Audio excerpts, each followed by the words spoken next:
et Debre Adonai, but to hear the word of God. We are experiencing in our generation something that is very uncanny. But there has been something that we could all agree is a thirst for more spirituality. It is coming from all areas of the earth. All people, all Jews are searching and seeking more connection to Hashem. Just go to Eichler's, Mikola Sfarim, and any one of the Sfarim stores, and you will see the book Sha'ar B'Tachon flying off the shelves. Because people want more out of their lives of materialism. There is one person who comes to mind who is quenching the thirst of tens of thousands of people through his daily podcasts and WhatsApp groups. Tens of thousands of people I've seen online. It's 100,000 people. We have someone in our midst who is teaching Torah and inspiring 100,000 people. Seekers, thirsting for God and for spirituality. It is my honor to introduce someone who started Breslev of Florida in 2016, someone who created the Evolutions Treatment Center, the founder and CEO in 2013. It is my honor to introduce Gedale Fenster, who has been teaching Torah and inspiring and helping even myself on the drive back and forth to deal. When I feel down, I turn on Gedale and he makes me feel better because he helps me connect to my Creator in the Shamayim and also my Creator in myself. Please, everybody, a big round of applause for Gedale Fenster. Before he speaks, we are honored to give him a huge, you don't have to take this back to Florida to you, we'll ship it down. Beautiful. It is a gigantic Tehillim book from David HaMelech himself, who, if you know anything about Tehillim, he is a person in pain. I can lift it. Yeah, you have muscles in order to do that, I don't. David HaMelech is a person in pain, and he speaks to us and teaches us how to speak to God through Sefer Tehillim, and we wanted you to have it. Wow, amazing. Thank you so much. Wow, what a beautiful, beautiful night.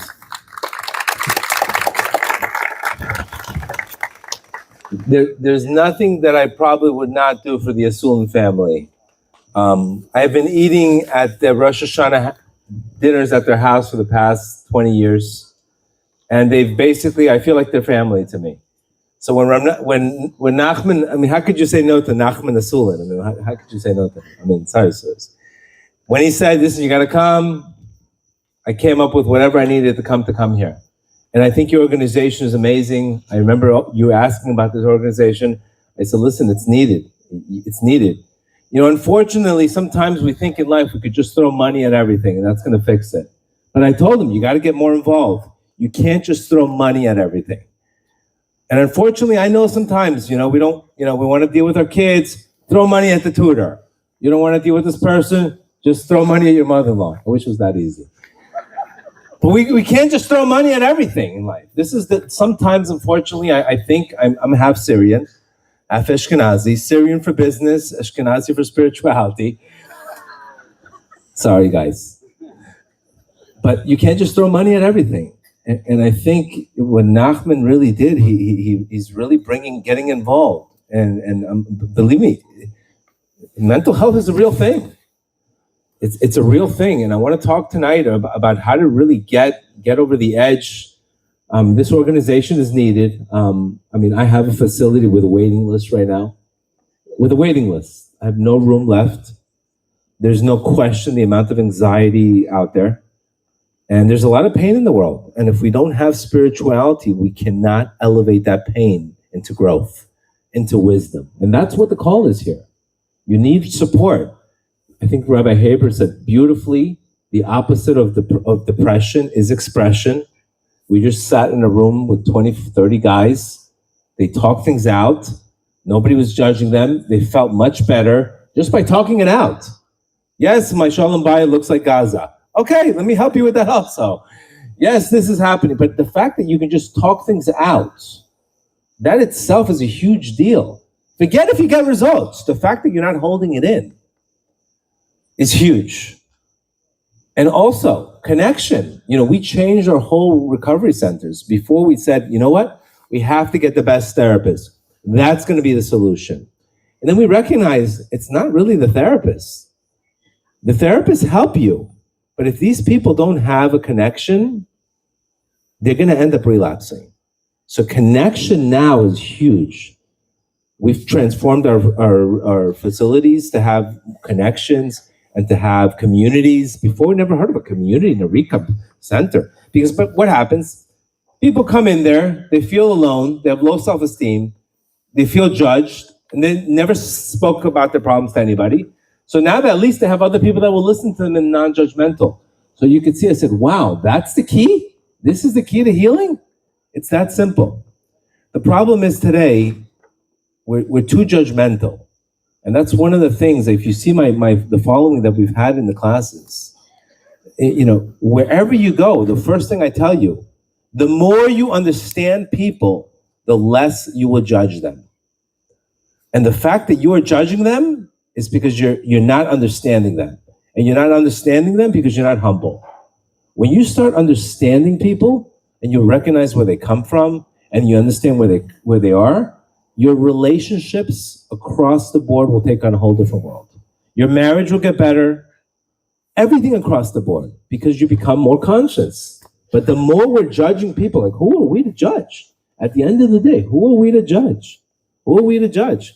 Not only when we judge, you're blocking yourself from receiving, but you're doing the exact opposite of your creator. So this is why this organization is needed. And remember, everybody needs relief. There's no question everybody needs relief. The question is, where are you getting the relief? Are you getting the relief from drinking, or are you getting the relief from talking? But somehow the relief is going to come. So what we're doing now is we're taking the pain and we're substituting instead of the alcohol, instead of the drugs, we're instituting speaking. And that itself will do the exact same thing. It will provide relief. You have to understand, today is not the same as before, where a guy says, you know what, I'm having a bad day, I want to use. Everything has fentanyl in now, my friend. You're dropping dead in 24 hours. Even some weeds have fentanyl now to hook people. It's not like before, okay, give him time, he's getting together. No. There's been more overdoses that I've seen in the past 2 years than I've ever seen in my life. It's because of fentanyl. There's a lot of pain, but it's not where you can say, give the guy a chance. That meeting might save his life. It's not a question about before whether the meeting is okay, let him talk it out. No. The meeting could save his life. I can't tell you how many times I've seen this, where all the people had to do is just talk it out. I have a 40-day challenge group. Am I in love with the challenge all day long asking me? But at least they're not going to other things. It's the fact that they can express it. Just imagine what our marriages would look like. Instead of every single time we didn't like something, we resented it, and we just told each other, you know what, I don't like this about you. Can you change it? No problem, honey. I'll change it. Instead of not talking to each other, passive aggressiveness, etc. Just to show you how much a simple expression can do. Just the fact that our Creator says, if you have a worry in your heart, cast it upon me. Talk about it. Talking is bigger than you think. It's not what's going out, it's what's coming in. And that's something we really, really need to emphasize.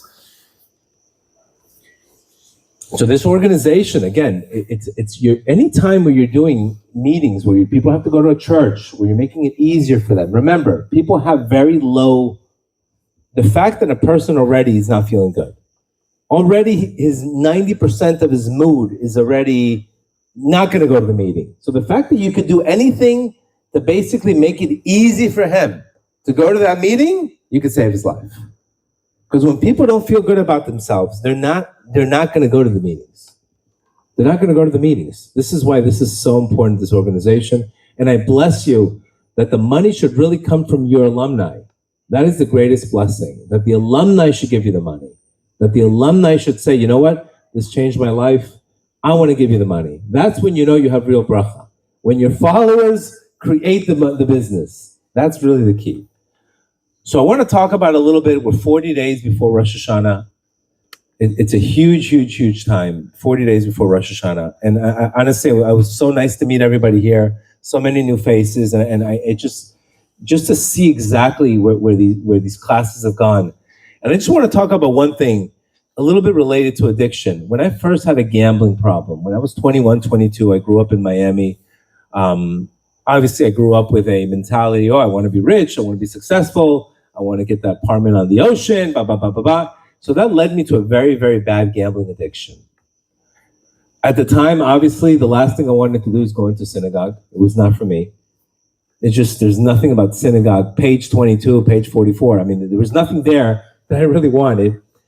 And only until I crashed and lost everything that I had in my life did I find Reb Nachman's teachings. But I recognize one thing about addiction you guys need to understand.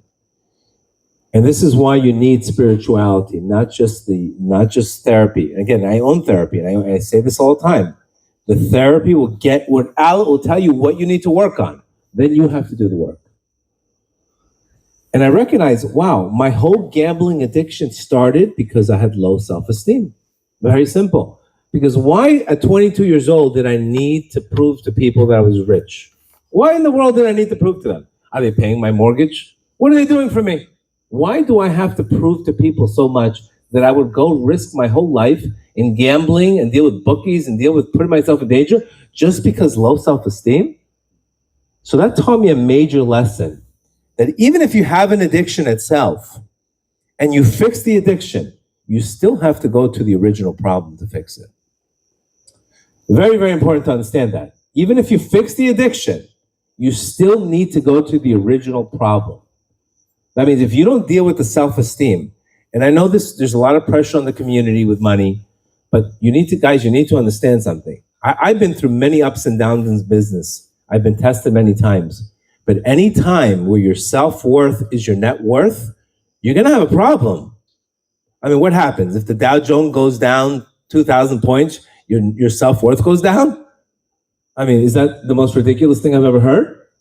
But it seems to be that there's a problem when self-worth is net worth. Self-worth is connected to net worth. So when you have that formula, you have a bad day, you lose money in business, what are you going to do? You're going to start using drugs? You're going to start blaming the world? And that's a little bit of it needs a little bit shallow, it needs work. Yes, God's the one that gives the bracha. The greatest thing, I've never seen a community so abundant in charity. I actually grew up as in my grandmother's house, Becky Saka, may she rest in peace, and I saw her the way she gave charity, and that's the way I give charity. Nobody gives charity like you. But you cannot have a situation in life, because we're going to all go ups and downs. We're going to all deal with ups and downs in business. And then what happens? You have 20% off. Oh, my self-worth is not worth. I feel 20% less about myself today. I mean, it's just a recipe for disaster. And our sages tell us what attracts money in our life and what attracts blessing is trust, charity, joy, faith, peace. But what pushes it away? What pushes it away is anger, sadness, jealousy, fear, strife. That's pushing it away. So it's very, very important to control your emotional state when you're going through a tough time in business. I know last year I went through a tough time. It ended up becoming the greatest blessing in the world, but you do get tested. Even in the Parshas Haman says, I will give you money, but to test you. So what are you going to do? You get tested, you get depressed right away. So that's something that I've seen, that we need to work on having a better relationship with money. Because when you have low self-esteem and you're not making as much, the first thing you do, you start comparing your life, you lose your identity, and then what do you have left? Okay, so you have money, but you're not happy. You're not happy. And many people ask me, well, how do you live this life, and how are you, the business? And I said, how can I not be? I don't understand the question. What does money and living a spiritual life? Opposite. If God gave you money and God gave you blessings, that should make you arrogant and should turn you away from God? I don't understand. No comprendo. I don't understand the concept. How do people that have money become arrogant and say, you know what, I have money, I'm good. That I never understood that concept. And this is something that I'm trying to, because let me explain to you something. You can have money, but you can have a horrible relationship. And the money's not gonna be nothing. You can have tons of money and have no spirituality and no meaning, and little things will become every little thing will be a big deal in your life. You can have money and all day long you're a passenger in people's lives and watching other people make more money and you're miserable inside. So money's not everything. And that's something that we have to have a better relationship. Yes, it's good to be part of a community, but you still have to have your individuality. And that's the one thing I liked about Nachman. He came to Uman. Yes, he's part of the certain community, Mr. Sulin, David Sulin, but their heart was in Breslev. Doesn't mean I still have my individuality. It's very careful. You don't want to lose yourself in life just because you're part of a community. It's very, very important. I see that all the time. We have an identity crisis. We don't know who we are anymore. And you can never end up doing what you need to do in life. So I think this is one of the things I've asked people, how'd you get here? Too much pressure. I got too much pressure to do this, couldn't handle anymore. I turned to drugs. So maybe we need to have more understanding and not put so much pressure on this. And like I said, anyway, the money's going to come to you from Hashem. Whether you're smiling or you're not smiling is going to come to you in that area of your life. You might as well have a good attitude.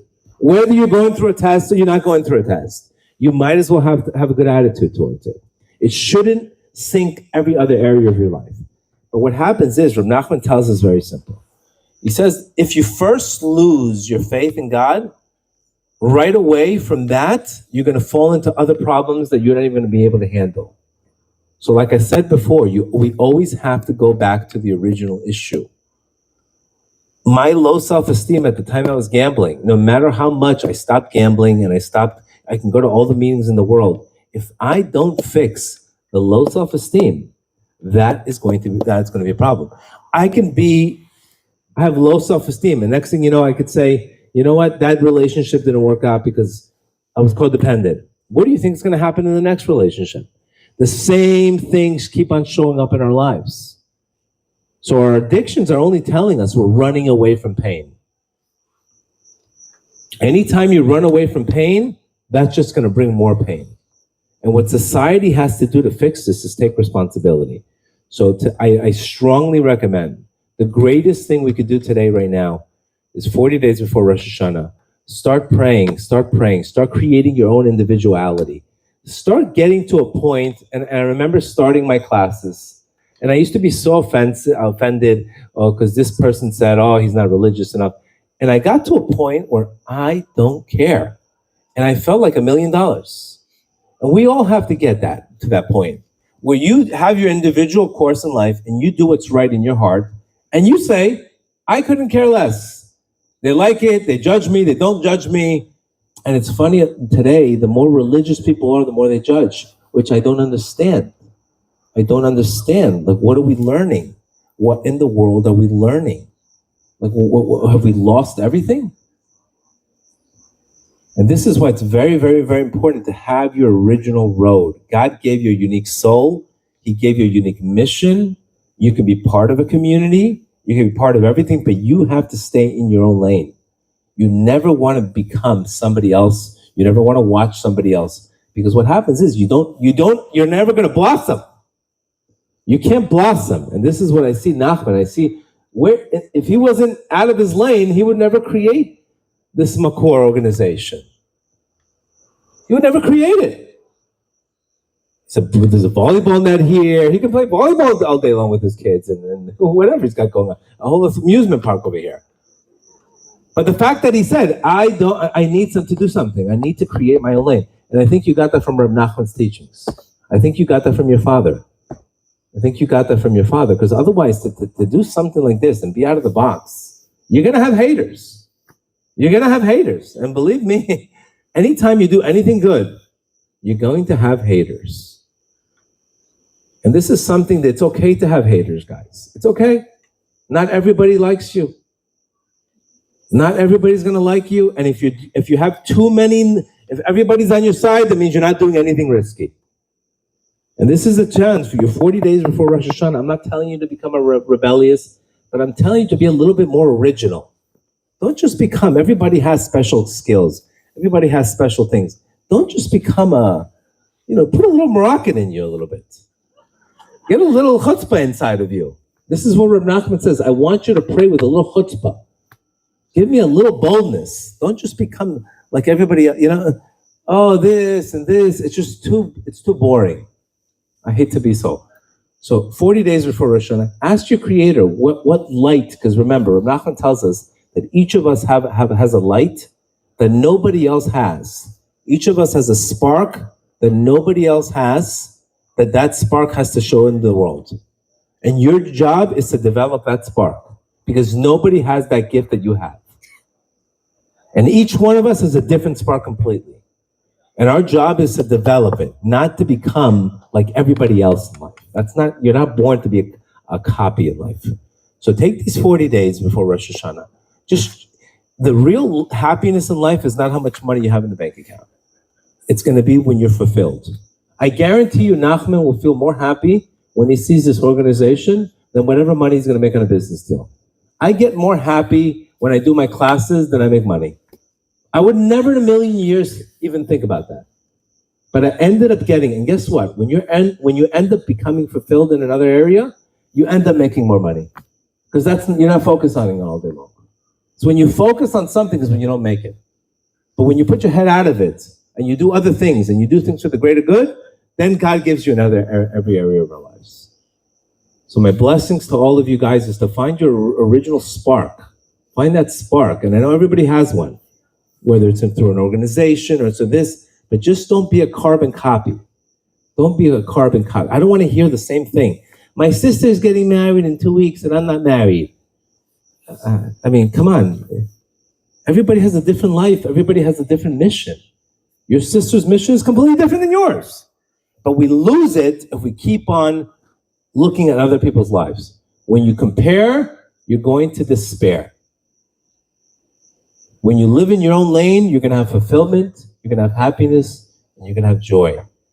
Hashem bless us all that we should have an amazing year. We should all hit our original identity. And most importantly, when we do that, we feel happy. When we're happy, we don't judge. When we're happy, we give. When we're happy, our whole life changes. But when we die, when we live our lives as copies and we lose our originality, life just becomes very dormant. It's the same thing over and over again. And I think that's why people are losing themselves, because they're not finding their own nikuda. My recommendation, like Reb Nathan says, if you pray 40 days in a row, you're going to get an answer. Ask God, what is my mission in this world? What do I need to bring in this world? What do I need to bring out? If you ask for it for 40 days straight, you have 40 days before Rosh Hashanah. I just spoke to maybe 10, 15 people that told me they got answers after Rosh Hashanah. Spend 10, 15 minutes asking God, how do I hit my potential in that area of my life? Because when you have meaning and purpose, you don't have addiction. You don't have addiction. You have growth, you have everything else. Hashem help us all. We should all get to that. Have a great day.